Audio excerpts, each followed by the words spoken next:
दिल्ली में कोरोना के नए मामले घटने का नाम नहीं ले रहे। कोरोना ने दिल्ली में एक बार फिर रिकॉर्ड बना दिया। दिल्ली में कोरोना के नए मामले 17,000 के पार चले गए हैं।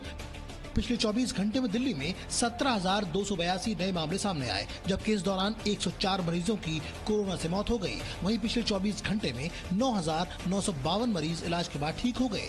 दिल्ली में कोरोना के कुल 7,67,438 मामले सामने आ चुके हैं। इनमें से 7,05,162 लोग इलाज के बाद ठीक हो चुके हैं, जबकि एक्टिव मरीजों की संख्या 50,736 हो गई है। दिल्ली में कोरोना से कुल 11,540 लोगों की मौत हो चुकी है। कंटेनमेंट जोन की संख्या बढ़ाकर 7,598 की गई है। 24 घंटे में कोरोना के 1,08,534 टेस्ट किए गए। दिल्ली में बढ़ते कोरोना संक्रमण को लेकर मुख्यमंत्री अरविंद केजरीवाल आज सुबह 11 बजे उपराज्यपाल के साथ समीक्षा बैठक करने जा रही हैं। आज ही दोपहर 12 बजे केंद्रीय स्वास्थ्य मंत्री, मुख्य सचिव और वरिष्ठ अधिकारियों के साथ भी कोरोना की मौजूदा हालात की समीक्षा करेंगे।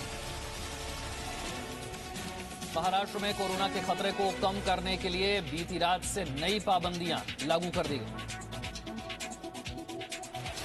महाराष्ट्र में कोरोना संक्रमण की रफ्तार पर ब्रेक लगाने के लिए ब्रेक द चेन अभियान की शुरुआत बीती रात 8 बजे से कर दी गई। अगले 15 दिनों तक महाराष्ट्र में धारा 144 लागू रहेगी। इस दौरान जरूरी सेवाओं को छोड़कर सभी सेवाओं पर रोक होगी। दफ्तर बंद रहेंगे, दुकानें बंद रहेंगी, होटल्स और रेस्टोरेंट भी बंद रहेंगे और लोगों के घरों से बाहर निकलने पर भी पूरी तरह से रोक होगी। हमारे पास मनुष्यबल है, होमगार्ड के करीब 13,000 से ऊपर लोग हमारे साथ हैं। महाराष्ट्र में बीते 24 घंटे में कोरोना के 58,952 नए मामले सामने आए हैं और इस दौरान 278 मरीजों की कोरोना संक्रमण की वजह से मौत हो गई। मुंबई में पिछले 24 घंटे में 9,925 नए केस आए हैं, जबकि 54 लोगों की मौत हुई है। पिछले 24 घंटे में कोरोना के 1,84,372 नए मामले सामने आए हैं, जबकि 1,027 लोगों की मौत हो चुकी है। जितना जल्दी हम अपने आप को वापस कोविड अनुरूप व्यवहार की ओर लेकर आएंगे, उतने ही जल्दी ये बढ़ते हुए केसेस कम करने में हमें सफलता मिलेगी।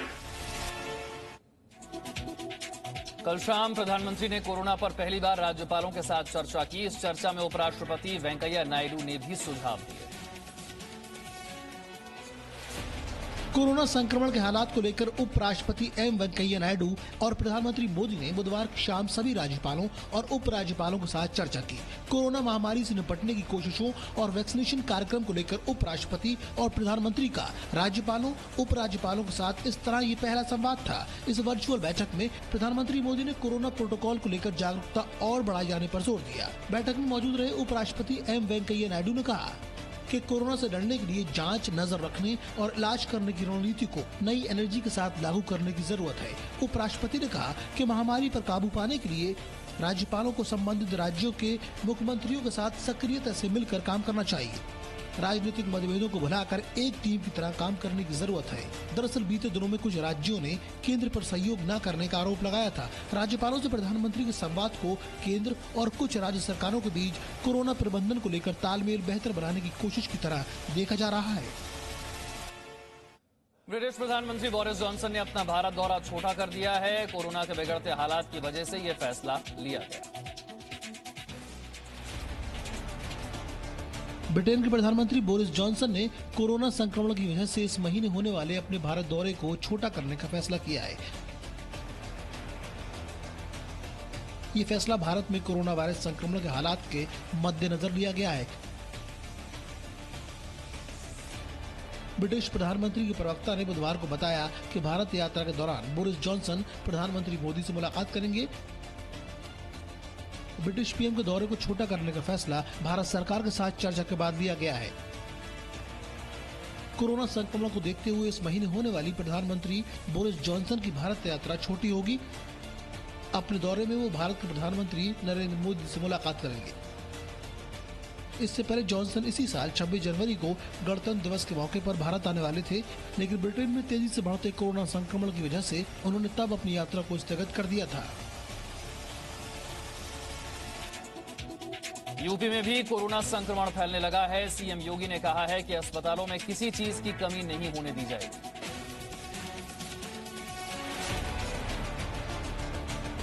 उत्तर प्रदेश में भी कोरोना संक्रमण लगातार फैलता जा रहा है, जहां बीते 24 घंटे में कोरोना के 20,510 नए मामले सामने आए हैं।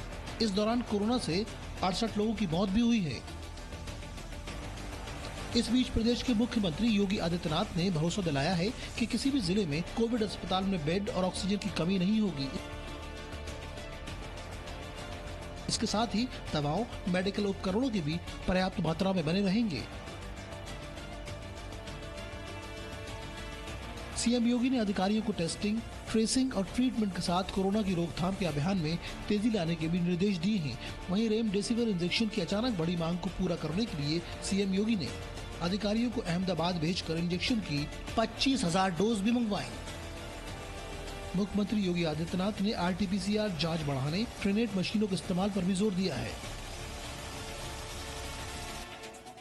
कोरोना पर महाकाल की नगरी उज्जैन के सांसद ने एक अजीबोगरीब बयान दिया है। मध्य प्रदेश के शहर उज्जैन में लगातार कोरोना मरीजों की संख्या बढ़ रही है। मौत का आंकड़ा भी बढ़ता जा रहा है। इसके बावजूद उज्जैन के सांसद अनिल फिरोजिया का कहना है कि कोरोना संक्रमित और संदिग्ध मरीजों की मौत के पीछे साइकोलॉजिकल इफेक्ट भी है। 13 अप्रैल को कोरोना से निपटने और शहर के अस्पतालों में मरीजों की सुविधा के लिए क्राइसिस मैनेजमेंट की मीटिंग रखी गई थी। मीटिंग के बाद सांसद अनिल फिरोजिया ने उज्जैन में लगातार बढ़ रहे मरीजों और उनकी मौत के सवाल पर कहा, कुछ तो साइकोलॉजिकल भी फर्क पड़ रहा है। आदमी घर में रहता है, छींक आई, खांसी आई तो उसके दिमाग में आ जाता है। लीजिए आप भी सुनिए उनका ये बयान। कुछ तो साइकोलॉजिकल भी इससे फर्क पड़ रहा है। आदमी घर पे रहता है, छींक हुई, खांसी हुई तो उसको दिमाग में ये आ जाता है, तो साइकोलॉजिकल बीमार भी लोग हो रहे हैं। उज्जैन में कोरोना संक्रमण तेजी से फैला है। मंगलवार को जारी मेडिकल बुलेटिन में 249 संक्रमित मरीज मिले थे। 2 मरीजों की मौत घोषित की गई थी, जबकि उज्जैन के त्रिवेणी घाट पर मौजूद शमशान पर ही कोरोना प्रोटोकॉल के मुताबिक कई संदिग्ध मरीजों का अंतिम संस्कार किया गया। देश में पहली बार जयपुर से कोरोना वैक्सीन की चोरी का मामला सामने आया है, जहां सरकारी अस्पताल से 320 डोज की चोरी हो गई। राजस्थान की राजधानी जयपुर में कोरोना वैक्सीन की चोरी ने सभी को चौंका दिया है। राजस्थान में पहले से ही कोरोना वैक्सीन की कमी चल रही थी, अब वैक्सीन की चोरी भी होने लगी है। जयपुर के एक सरकारी अस्पताल से कोवैक्सीन की 320 डोज चुराई गई हैं। स्वास्थ्य विभाग ने अज्ञात चोरों के खिलाफ केस दर्ज कर लिया है। पुलिस ये जांचने में जुट गई है कि कहीं वैक्सीन को अवैध रूप से लगाने वाला कोई नया रैकेट तो सक्रिय नहीं हो गया है। पूरे दिन जो डोज कंज्यूम हुए उसके बाद इन्होंने चेक किया तो उसमें से 320 डोज गायब मिले। अभी तक उन्होंने कोई शक जाहिर नहीं किया है। फिर भी अस्पताल के किसी कर्मचारी की इसमें संलिप्तता पाई गई तो उसके खिलाफ भी कार्रवाई की जाएगी। कोरोना वैक्सीन की चोरी का देश भर में पहला मामला है। खास बात यह है कि जब सीसीटीवी फुटेज की पड़ताल की गई तो जिस जगह से ये वैक्सीन चोरी हुई वहां का सीसीटीवी कैमरा ही काम नहीं कर रहा था। ऐसे में शक है कि अस्पताल के किसी कर्मचारी की मिलीभगत से इस तरह की चोरी को अंजाम दिया गया हो। हालांकि राजस्थान देश का दूसरा ऐसा राज्य बन गया है जहाँ सोमवार दोपहर तक 1 करोड़ से ज्यादा लोगों को वैक्सीन दी जा चुकी है। और आज से यूपी में पंचायत चुनाव की शुरुआत हो रही है। यूपी में पंचायत चुनाव के पहले चरण के लिए आज 18 जिलों में सुबह 7 बजे से मतदान शुरू होगा। पहले चरण में 2,21,000 से ज्यादा पदों के लिए 3,33,000 उम्मीदवार मैदान में हैं। 4 चरणों में होने वाले चुनाव के पहले चरण में अयोध्या, आगरा, कानपुर, गाजियाबाद, गोरखपुर, जौनपुर, झांसी, प्रयागराज, बरेली, भदोही, महोबा, रामपुर, रायबरेली, श्वास्ती, संत कबीर नगर, सहारनपुर, हरदोई और हाथरस जिलों में मतदान होगा। पहले चरण में जिला पंचायत सदस्य के 769 पदों के लिए 11,442 प्रत्याशी, क्षेत्र पंचायत सदस्य के 19,313 पदों के लिए 81,747 उम्मीदवार, ग्राम प्रधान के 14,779 पदों के लिए 1,14,142 प्रत्याशी और ग्राम पंचायत वार्ड सदस्यों के 1,86,583 पदों के लिए 1,26,613 उम्मीदवार मैदान में। प्रदेश के अपर निर्वाचन आयुक्त के मुताबिक इस दौरान मतदाताओं को मास्क लगाना, सामाजिक दूरी बनाए रखना जरूरी होगा। 100 करोड़ वसूली के मामले में महाराष्ट्र के पूर्व गृह मंत्री अनिल देशमुख से सीबीआई ने 11 घंटे तक पूछताछ की। 100 करोड़ की वसूली मामले में महाराष्ट्र के पूर्व गृह मंत्री अनिल देशमुख से सीबीआई ने 11 घंटे पूछताछ की। ये पूछताछ मुंबई के डीआरडीओ गेस्ट हाउस में सुबह 10 बजे शुरू हुई थी। मुंबई पुलिस के पूर्व कमिश्नर परमबीर सिंह के आरोपों के बाद सीबीआई ने 36 से ज्यादा सवाल किए। हालांकि देशमुख ने सभी आरोपों को गलत बताया। देशमुख पहले ही कह चुके हैं कि उन पर लगाए गए सभी आरोप राजनीतिक मकसद से लगाए गए हैं। बीजेपी ने दावा किया कि देशमुख के बाद आगे वसूली केस में सबका नंबर आएगा। ठाकरे सरकार का 2000 करोड़ का वादे वसूली गैंग घोटाला, पैसे कहां से आए, कहां गए, एनआईए जांच कर रहा है, सीबीआई ईडी ने भी जांच शुरू की है, हिसाब तो देना पड़ेगा। बॉम्बे हाई कोर्ट ने सीबीआई को आरोपों की जांच करके 15 दिन में रिपोर्ट पेश करने का आदेश दिया है। परमवीर सिंह का आरोप है कि देशमुख ने एंटीलिया केस में आरोपी सचिन वजय को 100 करोड़ रुपए की वसूली का टारगेट दिया था। देशमुख से पहले सीबीआई 5 लोगों से पूछताछ कर चुकी है। आगे बढ़ते हैं। स्पेन के एक औद्योगिक पार्क में धमाके के बाद आग लग गई। पूरी खबर 1 मिनट। स्पेन के सेसेना में औद्योगिक पार्क में एक बड़ा धमाका हुआ और उसके बाद पूरा इलाका मानो धुएं के ढेर में तब्दील हो गया।